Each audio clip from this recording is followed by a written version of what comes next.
When Pope Francis declared the year of St. Joseph, it was a moment of great joy for those of us who work for a living. St. Joseph is the great patron of workers, and in this way is the great patron of dignified work. In Patris Corde, his apostolic letter on St. Joseph, Pope Francis writes, "Work is a means of participating in the work of salvation, an opportunity to hasten the coming of the kingdom, to develop our talents and abilities, and to put them at the service of society and fraternal communion." In other words, Pope Francis, through the model of Joseph, is sharing with us a holy idea of work, one where work is oriented towards serving God's purposes and serving God's children.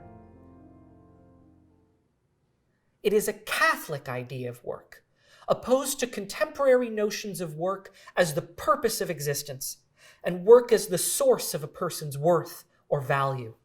From these idolatrous notions have come a uniquely modern phenomenon, a society that takes work and self-respect away from the underprivileged, while giving the overprivileged a mandate to overwork to the exclusion of everything else, even family, community, and personal health. This is not St. Joseph's way of working. St. Joseph shows us that work cannot be an idol. Work is a means to an end, a purpose. In his case, it was his way of loving and caring for his beloved wife, Mary, and her beautiful son, Jesus. You've often heard it said that today, overeating is as dangerous a global issue as hunger is. The lack of a virtue is a vice, but when a virtue is over-applied without temperance, that too becomes a vice. Such it is with workaholism. It is a perversion of the virtues of fortitude, prudence, temperance, and justice. I know this sin better than most. I was born into a family where economic and educational opportunities were easy to access. And in that space, I have known the temptations of overwork. For many years, I lived outside the church as an atheist. My God was a God of worldly success and influence. I worked in politics, then in the aggressive and bustling corporate sector of downtown Toronto.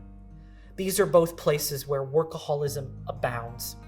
And I was a willing participant, allowing work to feed my ego and harm my spirit.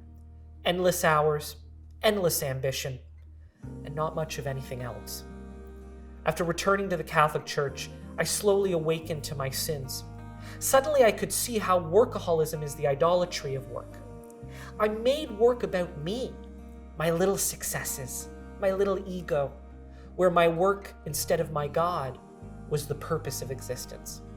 In that misguided bending of the creative beauty of well-ordered work, work isn't about other people. It doesn't matter who suffers. We love work more than our families, our connection with community, our health, our relationship with God.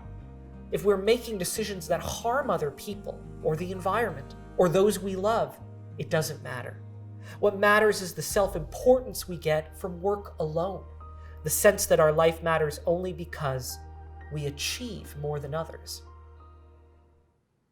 Loving work in this way is no love at all. It drowns love in self-centeredness. It is heresy, a pretense of virtue. It can happen in the world of faith as well, in love with one's good works, but not in love with God, nor his mother, nor even the people our good works serve. That's not love at all. Our faith is based on a relationship with a person, Jesus. Relationships are not work. They are love, and love is the point of it all. St. Joseph teaches us God's idea of work. Joseph shows us a model of work that is sacred, ordered towards God, affirming the dignity of every person. A work whose end is our families and our communities, and building God's kingdom here on earth. In essence, Joseph shows how work is one element of a full and multifaceted Christian life, lived at the service of God and neighbor, an act of discipleship. It's a daily practice, and with it, we become more capable of serving God's project as the life of Jesus so vividly demonstrates. And we do so by serving God's project in every aspect of our lives, not just at the office, in our families, in our parish, in our wider community, in being a loving presence with our friends, our loved ones, at work, as community leaders, and more. All of these are enriched and made fruitful when our professional work is well ordered in our lives, when it is not an end in itself, but a means to serving and loving others better. This idea of work as development can be seen in the way Joseph fathered his son. Joseph, like all the fathers of his time, would have trained Jesus in the family trade of carpentry.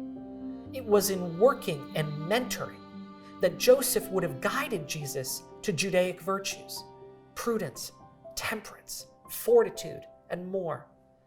This slow, decades-long modeling and teaching of virtue is like the cultivation of a seed that grows into a tall tree.